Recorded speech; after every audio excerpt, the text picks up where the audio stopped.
Good evening. I'm Marivel Tarouk. Toronto is making a big vaccine push this weekend with mass vaccination centres and pop-up clinics set up across the city. Tomorrow, it hopes to break a North American record for most vaccinations in a day at one site.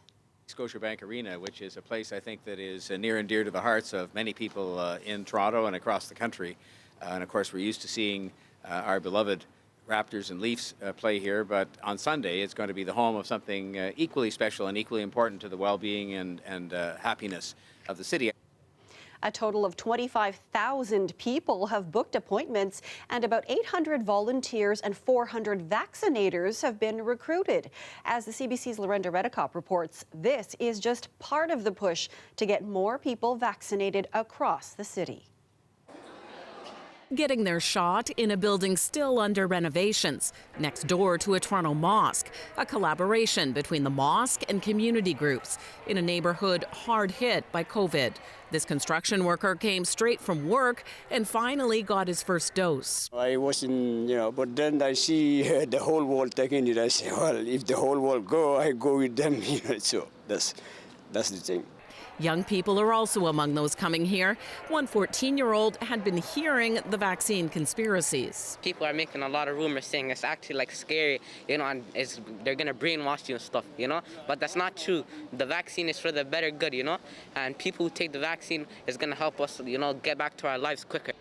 He says it was his aunt who convinced him. Organizers expect to give around 1,000 doses today, and they expect tomorrow to be even busier as more people find out about this clinic. They say they want to get as many people vaccinated as possible. That's the goal at Scotiabank Arena tomorrow, too, being billed as our winning shot. The arena will host a vaccine mega event. 25,000 spots already filled, possibly the biggest one-day vaccine clinic anywhere in North America or in the world. We haven't contacted Guinness, but we've checked, and we know that there was a 17,000 dose clinic at an arena in Texas. That we believe that's the largest North American clinic, so this will beat that. The hope is new federal guidance for fully vaccinated people could help convince more people to get their shot. It says no mask is necessary with a small group gathering inside or outside. Well, I think that is great that we have these guidelines. We're 2 months too late, but I'll take it. However, it's up to provinces to determine policies on gatherings. Ontario says the chief medical officer is consulting with experts. Back at the mosque vaccine clinic, Abdi Noon's aunt says she has 4 more family members she still needs to convince to get their shots. Lorenda Redicop, CBC News, Toronto. As Lorenda explained, vaccination efforts are ramping up this weekend, and the province is also working to get youth fully vaccinated sooner. As of this morning, youth between the ages of 12 to 17 who live in designated hotspots for the Delta variant, it's listed here on the screen, have the option to rebook their second dose appointment on the provincial portal through pharmacies or their local health unit. Pfizer is the only vaccine currently authorized for youth in Canada. Workers at a Toronto rehabilitation facility, say they're underpaid and overworked. They aired their concerns at a rally at Hillcrest Reactivation Centre. They're calling on the University Health Network and the province to do better. CBC's Greg Ross explains. Show me what democracy looks like. This is what democracy looks like. Workers and union representatives from Hillcrest Reactivation Centre picketing outside the hospital this morning, demanding change. It's about making sure that they're getting decent wages. It's about making sure when workers are sick, they have sick days that they can use. They claim the workers at Hillcrest, predominantly minority women, are among the lowest paid across the UHN, making as much as 35% less than workers at other hospitals. PSWs are getting $16.50 an hour. Nurses are getting $21.20 an hour. Activity aides, reception, kitchen staff, all are underpaid. They also claim that Hillcrest is understaffed and the staff who are there are overworked. We want this employer to look at the workload and making sure that it's not just about the worker, it's also about the care, the people that they're caring for, to make sure that they're getting proper Here in this hospital, we went to COVID outbreak, risking our lives, our families' lives in these dangerous and stressful times, and still getting treated unfairly. I spoke with the president and CEO of the UHN, Kevin Smith. He told me that they signed a contract with an organization called St. Elizabeth's because of their experience with reactivation services, which UHN has not historically offered. Smith says the UHN has no say over compensation of individuals under St. Elizabeth's employ, as they are not UHN employees. Premier Doug Ford called frontliners heroes. Well, Mr. Ford, we are not treated like heroes. Workers here say if UHN isn't going to do anything about it, then the province must. And they're getting support from opposition leaders. We, as the Ontario NDP, have demanded that PSWs receive not only their pandemic pay, but that they have an increase of at least $5 per hour. We reached out to the Ministry of Health but did not get a response. The UHN says they are open to re-examining whether or not this is the right approach once their contract with St. Elizabeth's expires. Greg Ross, CBC News, Toronto. New statistics reveal just how hard the childcare sector has been hit by COVID-19. A recent study from Statistics Canada shows employment for childcare workers dropped by 21% between February 2019 to this year. It's a sharp decline compared to the loss for all other sectors in the same time frame. And as CBC's Dale Manukduk explains, the workers who left may not come back. StatsCan says since the start of the COVID-19 pandemic, employment among childcare workers has fluctuated more compared with employment in Canada as a whole. So this isn't at all surprising. It's part of a longer trend of data that's been coming in over the course of COVID-19. And it's likely closely linked to the big decline in enrollment. The study compares monthly employment to February 2020, which is pre-pandemic. In April 2020, national employment was down 15%, but 36% in childcare. This February, employment was still down 3% across all sectors, but 21% in childcare. The study notes the effect of the COVID-19 pandemic and how closures and reopenings have contributed to the drastic fluctuations. Experts say the pandemic only highlights the problems that already existed. Low wages, lack of full compensation packages, challenging work environments. Really, it's about a lack of decent work. The study looks at income for childcare workers. Data from 2015 shows they made less than half of the average national income, just $24,000 annually. The workers' wages are essentially paid for through parent fees. If the parents aren't using childcare, or even if a few parents in a group aren't using childcare, it has an impact on the childcare center's ability to hire them. In an online survey from the Association of Early Childhood Educators Ontario with over 2,000 respondents, 43% say they're considering leaving the sector. Early childhood educators, childcare workers, and childcare providers, they're feeling stressed, they're feeling tired, and for many of them, that means looking for work outside of the childcare sector. Earlier this year, the federal government promised a $30 billion investment in a national childcare program that would drive costs down to just $10 per day. According to federal budget data, the 7 highest median costs for daycare in all of Canada are all in the GTA. Dale Manukduk, CBC News, Toronto. A Mississauga Catholic priest who received backlash for his comments on the residential school system has resigned. In his sermon last Sunday, Monsignor Owen Keenan claimed that there was, quote, good done in residential schools. The sermon, which was posted online by the church, has since been removed. His comments were met with widespread criticism, including from Bonnie Crombie, the mayor of Mississauga.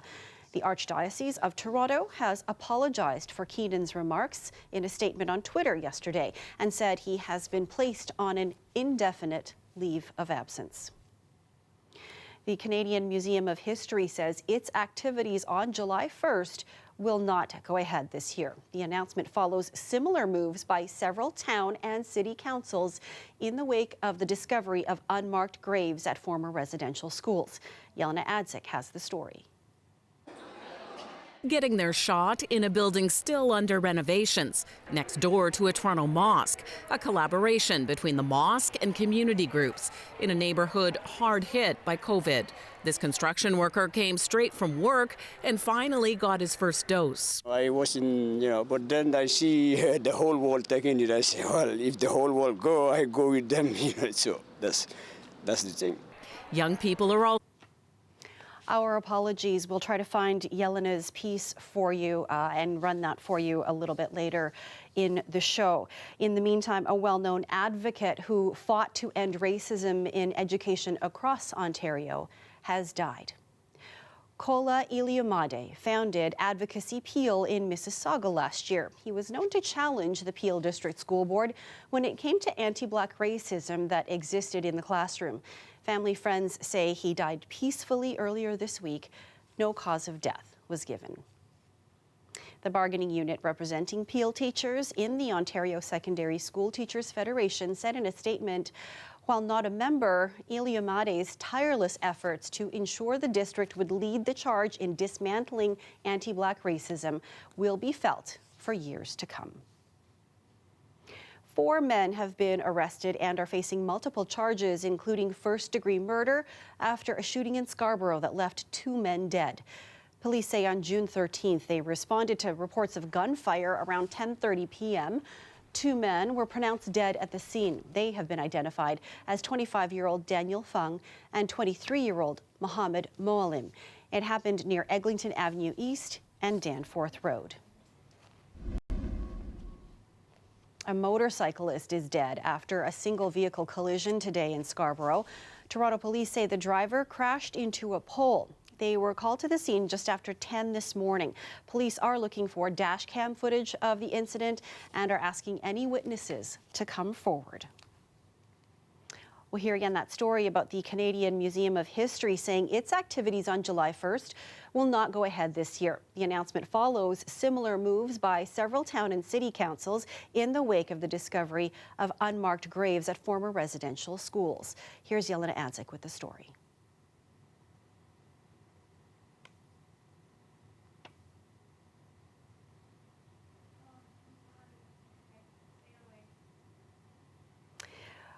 We do apologize. It appears that we don't have that item as yet.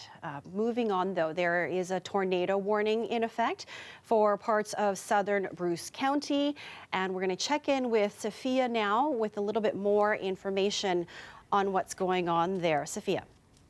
Well, literally just moments ago, the tornado warning ended for those of you in the Saugeen Shores, Kincardine, and southern Bruce County. There is still, though, a severe thunderstorm warning for those communities and those localities. Now, this is a really still very severe, potentially dangerous storm that is at your doorstep if you are located near Cargill Siding. This storm is moving about northeast at about 55 kilometers an hour. It has been a very active little while. Remember, a tornado warning is issued when not only conditions are favorable for a tornado to occur, but it is occurring or imminent. And we had another confirmed tornado on the ground just about an hour or so ago near northern Grey County, Blue Mountains, Owen Sound area. Remember, this is the first weekend of summer. Folks want to be out enjoying outdoor plans. Not only this is a damper on outdoor plans, but if you are not regularly checking your app or making sure you're aware of your surroundings, the potential is there for, of course, life-threatening and dangerous storms.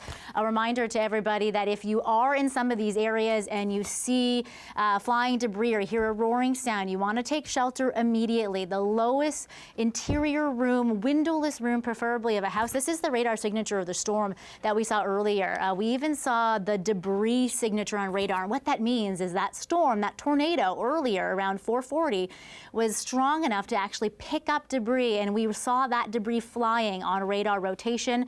And the storm going on right now, off and on, we have seen funnel cloud features from it and even a wall cloud. There is still the chance for more active potential in the atmosphere, heat and humidity to build throughout the next couple hours. So I wouldn't be surprised if many of you in the GTA still have the chance to see a storm into the overnight hours. The potential's there for severe storms, though, for those of you around the Huron Shores and even in parts of southwestern Ontario. It's all part of a larger system that could drop torrential rainfall and flooding over the coming week. Maribel. Okay, thanks so much. That's important information, Sophia. Heavy smoke and fire are making rescue efforts in Florida even more dangerous. Nearly 3 days after the partial collapse of a 12-story condo building, more than 150 people are still unaccounted for. Among the missing, 4 Canadians. As Katie Simpson reports, there are new details on what may have led to this tragedy. The desperate search for signs of life grows more agonizing by the hour. Misery compounded by the fact that nearly 3 days into this operation, there are no new rescues to report. Wake up in the morning hoping that more and more people were pulled out, and that just news hasn't been what we had hoped. Overnight, an already difficult mission became impossible, pausing at times because of heavy smoke caused by fire under the rubble. It's extremely difficult to locate the source of the fire, and so they've been working around the clock.